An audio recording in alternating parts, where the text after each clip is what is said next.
setelah sebulan kebijakan masuk pukul 5.30 pagi di Nusa Tenggara Timur berjalan, pada 28 Maret 2023, kata Kepala Dinas Pendidikan dan Kebudayaan Nusa Tenggara Timur, Linus Lusi, mengaku kebijakan ini efektif untuk diterapkan berdasarkan hasil evaluasi.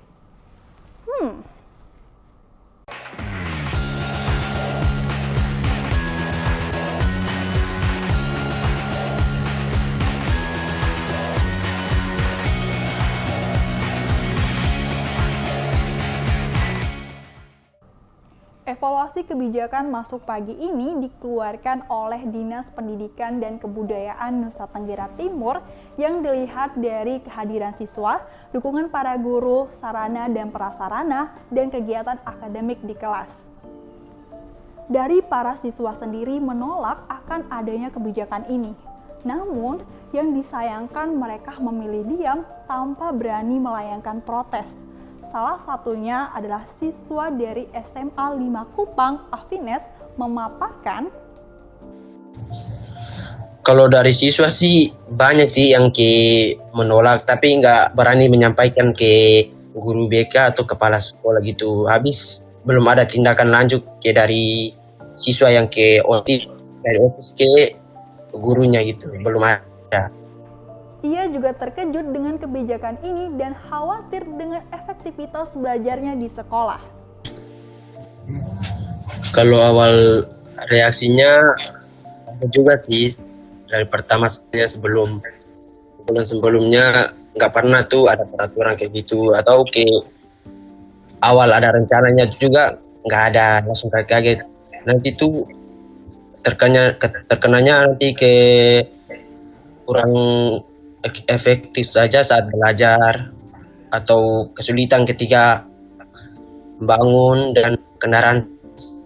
Ternyata kebijakan ini memancing berbagai pihak.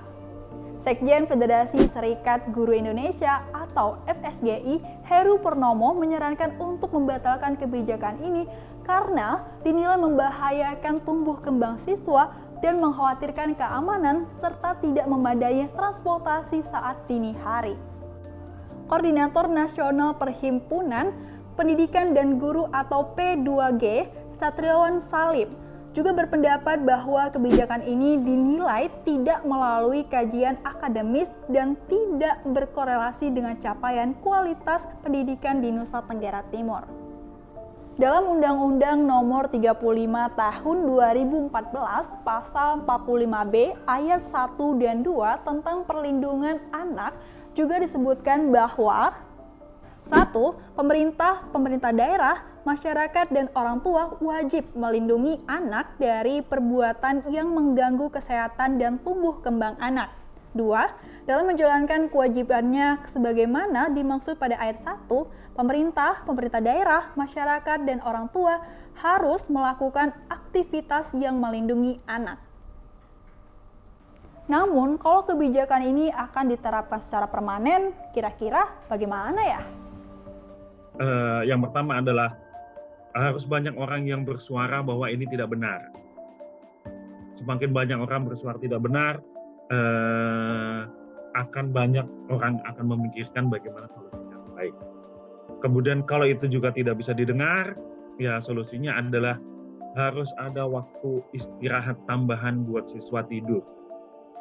Atau buat istirahatlah untuk memulihkan tenaga. Yang kedua adalah harus pihak sekolah harus menyediakan fasilitas untuk tidur dan untuk mengganti sarapan.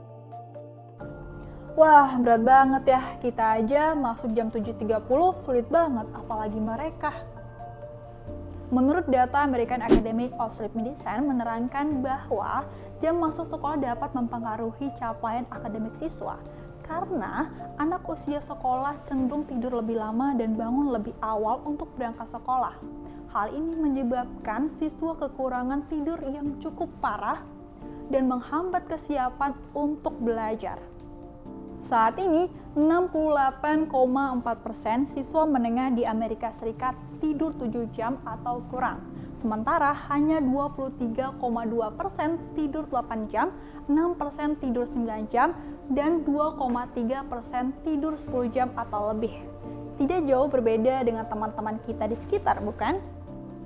American Academy of Sleep Medicine menghimbau para institusi untuk menerapkan waktu sekolah mulai pukul 8.30 atau lebih, guna memastikan setiap siswa tiba di sekolah dengan sehat, terjaga, waspada, dan siap untuk belajar. Apabila dibandingkan dengan negara lain berdasarkan survei Program for International Student Assessment or PISA tahun 2018, yaitu Finlandia yang kerap dijadikan percontohan sistem pendidikan berada di peringkat 7 dengan skor rata-rata 520, memiliki ketentuan jam masuk sekolah pukul 9 sampai 9.45 dan berakhir pada pukul 2 sampai 2.45. Sementara Indonesia peringkat ke-6 dari bawah alias peringkat ke-74 dengan skor rata-rata 371. Yakin ingin memberlakukan jam masuk sekolah dini hari?